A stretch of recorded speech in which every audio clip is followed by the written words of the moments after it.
এমনকি এমনিতেও আমরা সঙ্গীতের মাধ্যমে ঈশ্বরের প্রশংসা বা নিজেদের আবেগ প্রকাশ করে থাকি, তাহলে গান বাজনা গ্রহণযোগ্য নয় কেন? আপনি যদি ভেবে দেখেন, এটা আপনাকে দূরে নিয়ে যায় আল্লাহ সুবহানাহু ওয়া তাআলার জিকির থেকে, সর্বশক্তিমানকে স্মরণ করা থেকে। আমি ব্রাহ্মণ্যবাদের একজন অনুসারী, কিন্তু আমি ইসলামের অনেক কিছুই পছন্দ করি। কিন্তু ইসলামের নিয়ম অনুসরণ করতে হলে আমাকে কি ইসলামে ধর্মান্তরিত হতে হবে, নাকি আমার ব্রাহ্মণ্যবাদের ধর্ম পালন করেই আমি ইসলামের বিভিন্ন নিয়ম অনুসরণ করতে পারবো? স্যার, আমি আপনার অনেক বক্তৃতাই দেখেছি, যেমন ইসলাম ও হিন্দু ধর্মের মধ্যে সাদৃশ্য এবং আরো অনেকগুলো। আপনার বক্তৃতা আমি খুবই পছন্দ করি। বোন খুব সুন্দর একটা প্রশ্ন করলেন।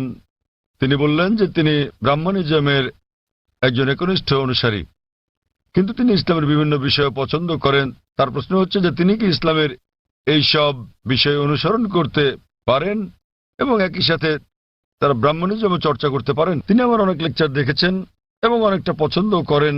বোন, প্রথমে আপনাকে বলি যে ইসলাম বা মুসলমান হওয়া কোনো উপাধি নয়। ইসলাম আবিধানিকভাবে বোঝায় শান্তি, যা পাওয়া যায় নিজেকে আল্লাহর কাছে সমর্পণ করে। তাই যে কোনো মানুষ যদি সে তার ইচ্ছা অনিচ্ছাকে আল্লাহর কাছে সমর্পণ করে, তাহলে সে একজন মুসলিম। শুধুমাত্র মোহাম্মদ, জাকির, আবদুল্লাহ, সুলতান, শাকির নাম হলে মুসলমান হওয়া যায় না, বা ফাতিমা, আয়েশা, এইসব নামগুলো আপনাকে মুসলিম বানাবে না।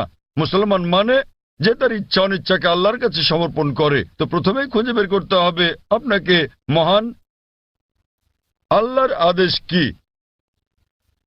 বোন বলেছেন যে তিনি ব্রাহ্মণিজমের একজন একনিষ্ঠ অনুসারী এবং তিনি ইসলামেরও বিভিন্ন বিষয় পছন্দ করেন।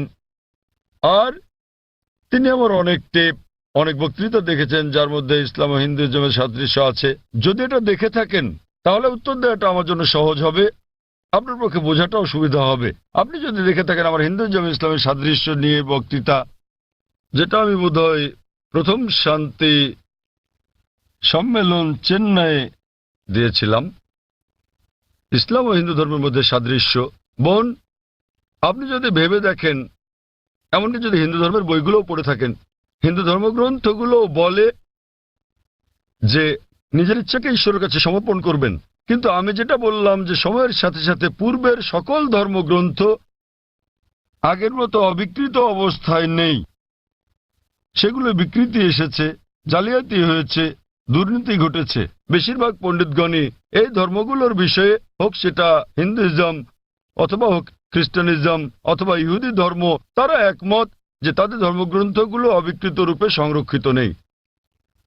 আর আপনি যদি আমার বক্তৃতা শুনে থাকেন, আমি শুরুতে যা বলেছিলাম, মহাভারত একটা গল্প যা অর্জুনের পিতামহ কর্তৃক বর্ণিত।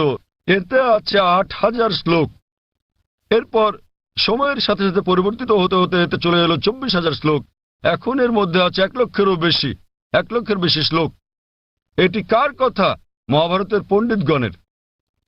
তো সময়ের সাথে সাথে সেগুলোতে হস্তক্ষেপ হয়েছে, তথ্য বিকৃতি ঘটেছে, কিন্তু তা সত্ত্বেও এরকম পরিবর্তনের পরও সবগুলো ধর্মগ্রন্থেই সর্বশক্তিমান ঈশ্বরের বাণী অবশিষ্ট রয়েছে। এবং আপনি যদি আমার বক্তৃতা শুনে থাকেন, সকল ধর্মের মূল কথা হচ্ছে সর্বশক্তিমান ঈশ্বর একজনই। তার কোনো মূর্তি নেই, তার কোনো ছবি নেই। সবগুলো ধর্মই বলে থাকে ঈশ্বর একজনই। আপনি হয়তো শুনেছেন আমার লেকচারে আমি বলেছিলাম বিভিন্ন জায়গায়, যেমন ছান্দোক্য উপনিষদে অধ্যায় নম্বর ৬ অনুচ্ছেদ নম্বর ২ শ্লোক ১, মহান ঈশ্বর এক, অদ্বিতীয়। এবং শ্বেতাজ্বতরা উপনিষদ অধ্যায় নম্বর ৪ শ্লোক নম্বর ১৯ এবং যজুর্বেদ অধ্যায় ৩২ শ্লোক ৩ বলা আছে, মহান ঈশ্বরের কোনো প্রতিমা নেই, তার কোনো ছবি নেই। প্রতিমা মানে হচ্ছে মূর্তি, ফটোগ্রাফ, রেখাচিত্র, ছবি, ভাস্কর্য, মূর্তি, পুতুল। তাই ঈশ্বরের কোনো প্রতিমূর্তি নেই, কোনো ফটোগ্রাফ নেই, কোনো রেখাচিত্র নেই, কোনো ছবি নেই, কোনো ভাস্কর্য নেই, কোনো মূর্তি নেই, কোনো পুতুল নেই। তাই সকল ধর্মগ্রন্থই জোর দেয় সর্বশক্তিমান ঈশ্বরের একত্বের উপর। আর হিন্দু ধর্মের ব্রহ্মসূত্রটি হচ্ছে एकम ब्रह्म द्योतय नास्ते नैना नास्ते किंचन। भगवान एक ही है, दूसरा नहीं है, नहीं है, नहीं है, जरा भी नहीं है। ঈশ্বর একজনই, দ্বিতীয় কেউ নেই, কেউ নেই, কেউ নেই, কোথাও কেউ নেই।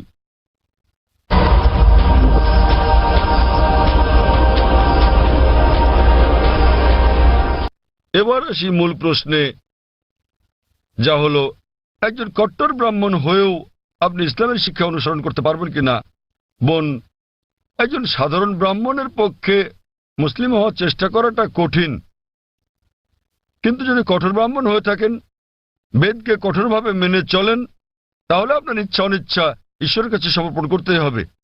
আপনি যদি সাধারণ ব্রাহ্মণ হয়ে থাকেন যে কিছু নিয়ম মানেন আবার কিছু মানেন না, তাহলে আপনার পক্ষে ঈশ্বরের কাছে নিজের ইচ্ছাকে সমর্পণ করা কঠিন হবে। কিন্তু যদি কঠোর ব্রাহ্মণ হয়ে থাকেন, বেদকে কঠোরভাবে মেনে চলেন, তাহলে আগে আমি যা বলেছি আপনাকে মানতেই হবে। 3টি পংক্তি আমি বলেছি যে আপনাকে এক ঈশ্বরে বিশ্বাস করতে হবে, আপনি মূর্তি পূজা করতে পারবেন না। আপনাকে বিশ্বাস করতে হবে যে ঈশ্বর এক, তার কোনো প্রতিচ্ছবি নেই, কোনো ফটোগ্রাফ নেই, কোনো মূর্তি নেই। এবং যদি আপনার ধর্মগ্রন্থগুলো পড়ে থাকেন, সেগুলোতে সর্বশেষ এবং চূড়ান্ত নবী মোহাম্মদ সাল্লাল্লাহু সাল্লামের আগমনের কথা উল্লেখ করা হয়েছে। আর আপনি যদি আমার বক্তৃতা ইসলাম ও হিন্দু ধর্মের মধ্যে সাদৃশ্য আর হিন্দু ধর্মে মোহাম্মদ সাল্লাল্লাহু সাল্লাম এই দুটো দেখে থাকেন, আমি বিস্তারিত আলোচনা করেছি যে নবী মোহাম্মদ সাল্লাল্লাহু সাল্লামের কথা আপনাদের ধর্মগ্রন্থে আছে। তাই যদি আপনি খারাপ ব্রাহ্মণ হয়ে থাকেন, তাহলে আপনার এটা বিশ্বাস না করার কোনো সুযোগ নেই যে ঈশ্বর এক, তার কোনো চিত্র নেই, কোনো মূর্তি নেই। এবং আপনাকে এটা বিশ্বাস করতে হবে যে মহান ঈশ্বরের সর্বশেষ দূত, সর্বশেষ বার্তাবাহক কল্কি অবতার হচ্ছেন নবী মোহাম্মদ সাল্লাল্লাহু সাল্লাম। কিন্তু যখন আপনার ধর্মগ্রন্থ বলে যে আপনাকে কল্কি অবতার চূড়ান্ত দূতকে অনুসরণ করতে হবে, তো যখন আপনি এই দূত নবী মোহাম্মদ সাল্লাল্লাহু আলাইহি ওয়াসাল্লামের বাণীগুলো পড়বেন, তখন আপনি দেখবেন যে এই কথাগুলো আপনার ধর্মগ্রন্থগুলোতে যা লেখা আছে তার সাথে মিলে যাচ্ছে। আবার একই সাথে দেখবেন এটা আপনার ধর্মগ্রন্থের অনেক কথার বিরুদ্ধে যাচ্ছে। তো এখন আমরা মনে করি যে কোরআন সর্বশক্তিমান আল্লাহর শেষ ও চূড়ান্ত নির্দেশনা, যা নাজিল করা হয়েছিল সর্বশেষ ও চূড়ান্ত নবী মোহাম্মদ সাল্লাল্লাহু আলাইহি সাল্লামের উপরে। এই কোরআন হলো ফোরকান, এটা হলো ন্যায় এবং অন্যায়ের পার্থক্যকারী। তাই কোরআনের সাথে যা যা মিলে যায়, সেটা যদি বাইবেলে উল্লেখ থাকে অথবা থাকে বেদে অথবা মহাভারতে অথবা রামায়ণে, নিশ্চিতভাবে আপনি ধরে নিতে পারেন যে তা হয়েছে সর্বশক্তিমান ঈশ্বরের ইচ্ছা ও আদেশ অনুসারেই। যদি সেটা বিরুদ্ধে যায়, আপনাকে মানতে হবে যে এটা হচ্ছে সর্বশক্তিমান ঈশ্বরের ইচ্ছা ও আদেশের বিপরীত। তাই আপনি যদি একনিষ্ঠ ব্রাহ্মণ হন, ব্রাহ্মণিজম চর্চা করে থাকেন, আপনাকে এক ঈশ্বরে বিশ্বাস করতে হবে, মূর্তি পূজার বিরোধিতা করতে হবে। আর আপনি যদি আমার সেই বক্তৃতা ইসলাম ও হিন্দু ধর্মের সাদৃশ্য শুনে থাকেন, সেখানে যা বলা হয়েছে, আপনি যদি কমপক্ষে ইনশাআল্লাহ এগুলো আপনাকে জান্নাতে নেওয়ার জন্য যথেষ্ট হবে ইনশাআল্লাহ। তাই আপনি যদি আমার বক্তৃতা ইসলাম ও হিন্দু ধর্মের মধ্যে সাদৃশ্য শুনে থাকেন, সর্বশক্তিমান ঈশ্বরের একত্ববাদ সম্বন্ধে, নবী মোহাম্মদ সাল্লাল্লাহু আলাইহি সাল্লাম সম্বন্ধে, কিভাবে সালাত আদায় করা যায়, মদ খাওয়া যাবে না, শুকরের মাংস খাওয়া যাবে না, যা কোরআনের সাথে সাথে আপনাদের ধর্মগ্রন্থ বলা আছে, আপনাদের বেদে শালীনতার বিষয়ে বলা আছে যে মহিলাদের নিজেদের আবৃত রাখা উচিত, যা কোরআনেও বলা আছে। তাই আমার সেই বক্তৃতায় যা যা আমি বলেছি, আরো অনেক বিষয় আছে, কিন্তু আপনি যদি শুধু এই বিষয়গুলো ভালোভাবে অনুসরণ করেন বোন, ইনশাল্লাহ ইনশাল্লাহ এগুলো আপনাকে এই পরীক্ষায় পাশ করিয়ে দেওয়ার জন্য যথেষ্ট। আপনি চাইলে আরো অনেক কিছু অনুসরণ করতে পারেন, কিন্তু কমপক্ষে এই বিষয়গুলো, এই প্রধান বিষয়গুলো যা আমি উল্লেখ করেছি, কিন্তু আপনার ধর্মগ্রন্থে যা বিতর্কিত, আপনার তা অনুসরণ করা উচিত নয়। কারণ আপনাদের পণ্ডিতগণই বলেন যে এটা সময়ের আবর্তনে পরিবর্তিত হয়ে গেছে। আমাদের বুঝতে হবে যে এই বিষয়গুলো হচ্ছে তথ্য বিকৃতি, হস্তক্ষেপিত, সত্যের অতিরঞ্জন। তাই মিলগুলো শুধু অনুসরণ করেন, ইনশাল্লাহ ইনশাল্লাহ আপনি একজন ভালো ব্রাহ্মণ হতে পারবেন। আপনি নিজ ধর্মগ্রন্থের অনুশাসন মেনে চলেন, যা ফুরকান এবং কোরআনের সাথে মিলে যায়, এবং ইনশাল্লাহ একজন নিয়মনিষ্ঠ মুসলমানও হতে পারেন।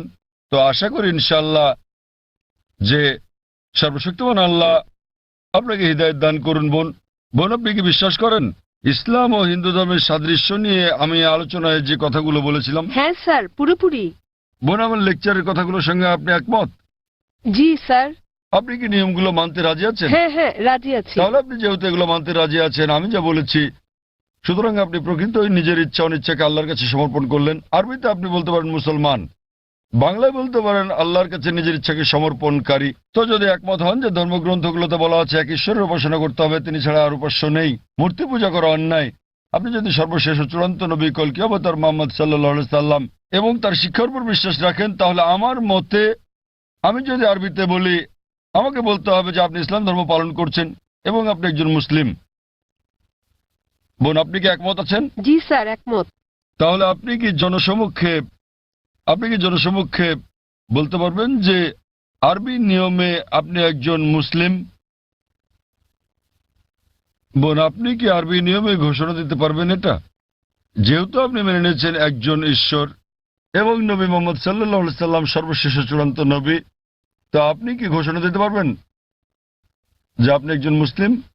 আমি বলছি না যে আমি একজন মুসলিম, যদিও আপনি যা বলেছেন আমি তার সাথে একমত। এখন আপনি যদি মেনে নেন যে ঈশ্বর একজন এবং তার হ্যাঁ। কোনো মূর্তি বা ছবি নেই এবং একমাত্র তারই উপাসনা করতে হবে, আর আপনি যদি মেনে নেন যে নবী মোহাম্মদ সাল্লাল্লাহু আলাইহি সাল্লাম আল্লাহ প্রেরিত দূত, এই দুটোই যথেষ্ট আপনাকে ইসলাম ধর্মের জগতে নিয়ে আসার জন্য, আপনি পাশ করেছেন। অন্যান্য বিষয়গুলো পরে আসবে। তো আপনি যদি মানেন ঈশ্বর এক, তার কোনো প্রতিচ্ছবি নেই, আপনি যদি মূর্তি পূজা করতে অস্বীকার করেন এবং আপনি মানেন যে নবী মোহাম্মদ সাল্লাল্লাহু আলাইহি সাল্লাম শেষ ও চূড়ান্ত নবী, তাহলে আপনি এই জগতে প্রবেশ করতে পারবেন ইনশাআল্লাহ, অথবা সঠিকভাবে বলতে গেলে এই জীবন দর্শনে। এবং ইনশাআল্লাহ এভাবে চর্চা চালিয়ে গেলে আপনি কি এই জীবনধারায় আসতে চান বোন? ঈশ্বর চাইলে। হ্যাঁ, এই তো ইনশাআল্লাহ, মাশাআল্লাহ। তো বোন, আমি আবারও আপনাকে জিজ্ঞেস করতে চাই আনুষ্ঠানিকভাবে, বোন, আপনি কি বিশ্বাস করেন যে এক ঈশ্বর? হ্যাঁ, করি। বিশ্বাস করেন যে সর্বশক্তিমান ঈশ্বর ছাড়া আর কারো উপাসনা করা উচিত নয়? হ্যাঁ হ্যাঁ। আপনি কি একমত যে মূর্তি পূজা ঠিক নয়? পুরোপুরি না হলেও কিছুটা একমত। না, দেখলেন তো, পুরোপুরি না কিছুটা, এটাই বলতে পারছেন না। আপনি এটা বলতে পারেন না যে কেকটা খেতে চাই, পেতে চাই। মূর্তি পূজা করা সঠিক নয়, নতুবা সঠিক। এর মানে ঈশ্বরের কাছে প্রার্থনার জন্য আপনার মূর্তি পূজার সাহায্য নিতে হবে না, কোনো মূর্তি পূজা করতে হবে না। আপনি কি মানেন যে ঈশ্বরের কোনো প্রতিরূপ নেই? হ্যাঁ। আচ্ছা, আপনি মানেন, এর মানে আপনি বলছেন ঈশ্বরের কোনো প্রতিমূর্তি নেই? হ্যাঁ। ঠিক আছে। আপনি কি মানেন যে নবী মোহাম্মদ সাল্লাল্লাহু আলাইহি সাল্লাম সর্বশেষ চূড়ান্ত নবী? আমি আসলে এইটুকু পর্যন্ত ভালো করে জানি না, কিন্তু অন্যগুলো আপনি যা বলেছেন আমি মানছি, কিন্তু আমি আসলেই সর্বশেষ বিষয়গুলো জানি না। আপনি কি মানেন যে তিনি আল্লাহ প্রেরিত দূত? হ্যাঁ, মানি। আপনি মানেন তিনি আল্লাহর দূত? হ্যাঁ। চমৎকার, চর্চাটাই আসল। একজন নির্ভেজাল মুসলিম হওয়া সহজ কথা নয়, আমরাও চেষ্টা করছি। তো বোন, আমি যদি বলি আপনি কি আমার সাথে কালিমায়ে শাহাদা পাঠ করবেন?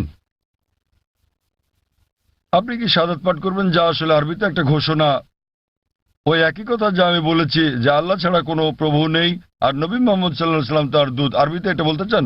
হ্যাঁ স্যার, বেশ, অবশ্যই। আমি আরবিতে বলবো, আপনি আমার সাথে সাথে বলবেন, আর পরে এটার অনুবাদও বলবো। ঠিক আছে।